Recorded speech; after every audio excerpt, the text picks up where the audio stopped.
It's like Bill Hicks said, they lie about marijuana. Tell you pot smoking makes you unmotivated. Lie! When you're high, you can do everything you normally do just as well. You just realize it's not worth the fucking effort.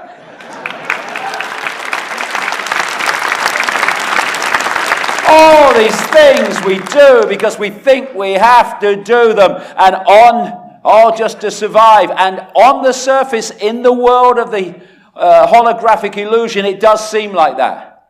But if we can realize how we're manifesting reality, we don't need to be controlled by the constraints of, well, I need to do this to survive, so I can't do what I really want to do. We need to go for it with that knowledge, with that knowing, and realize that it will all work out. Because it's a musical thing. And we're supposed to sing and dance. Not worry, oh my God, what a world.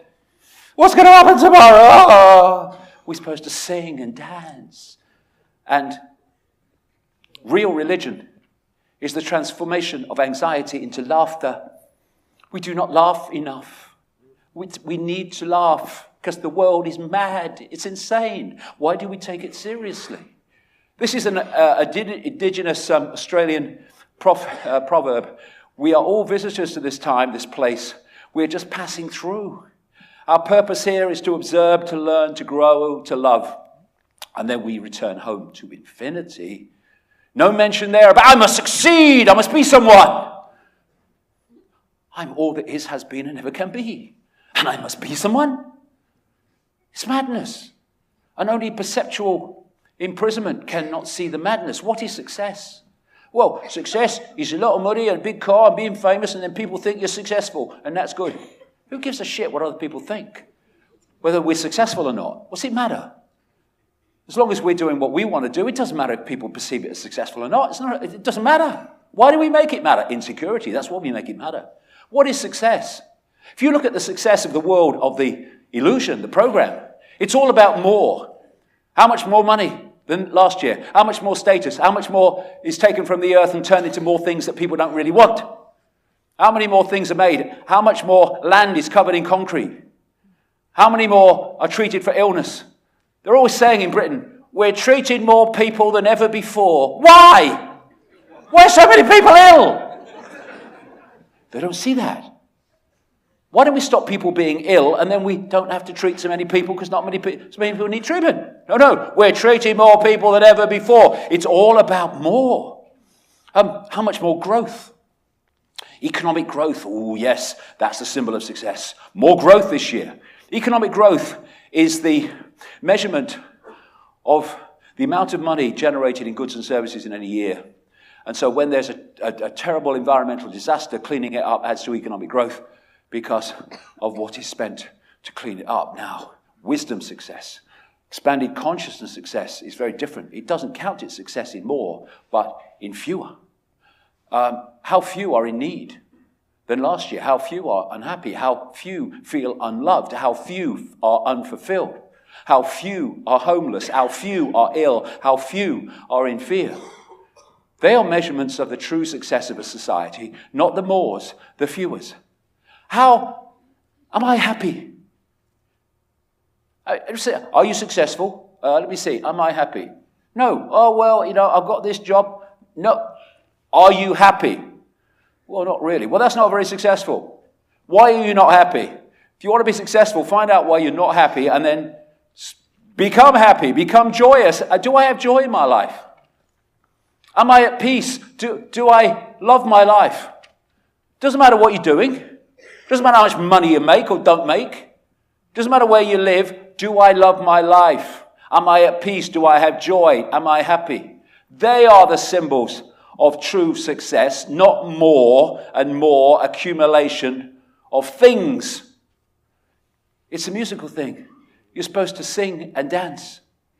And this is a near-death experiencer who said, I've never interviewed anyone who had a near-death experience who told me that they came back to make more money or to spend more time at their jobs away from their families. Instead, they become convinced that they need to be more loving and kind. They react to their experience by living life to its fullest. They believe their lives have a purpose, even if that purpose is obscure to them. Invariably, it involves concepts such as love or of family or service to others. Nothing there about more, I must succeed. So, what's the answer? It's not finding a solution to what's going on. That's how we got into this mess. It's removing the cause of the problem. You can put your hand in a saucepan and wait for it to cool down, or you can find a solution. Oh, can you get me some ointment? Or you can remove the cause of the problem, and then the problem's finished with. The cause of the problem is that we are not conscious beyond mind. Most people are not conscious beyond mind. Removing the problem is becoming conscious beyond mind. Becoming into a state of not pixel awareness, seeing only the pieces, but picture awareness, seeing how the pieces fit. And you can only see how the pieces fit with expanded awareness. As awareness expands, the picture becomes clearer and clearer. As it contracts, it goes into pixels and pieces, and you can't see anything except individual things that don't seem to be connected. We need to move from body-mind awareness into infinite awareness, and that comes from self-identifying with infinite awareness, and from that, everything else comes. As Ibn Alexander said, to experience thinking outside the brain is to enter a world of instantaneous connections that make ordinary thinking seem like some hopelessly sleepy and plodding event. This world that we're experiencing, that he experienced beyond, is a world of village idiocy compared with what there is to experience beyond it. Our truest, deepest self is completely free. It is not crippled or compromised by past actions and concerned with identity or status. It comprehends that it has no need to fear the earthly world, and therefore it has no need to build itself up through fame or wealth or conquest.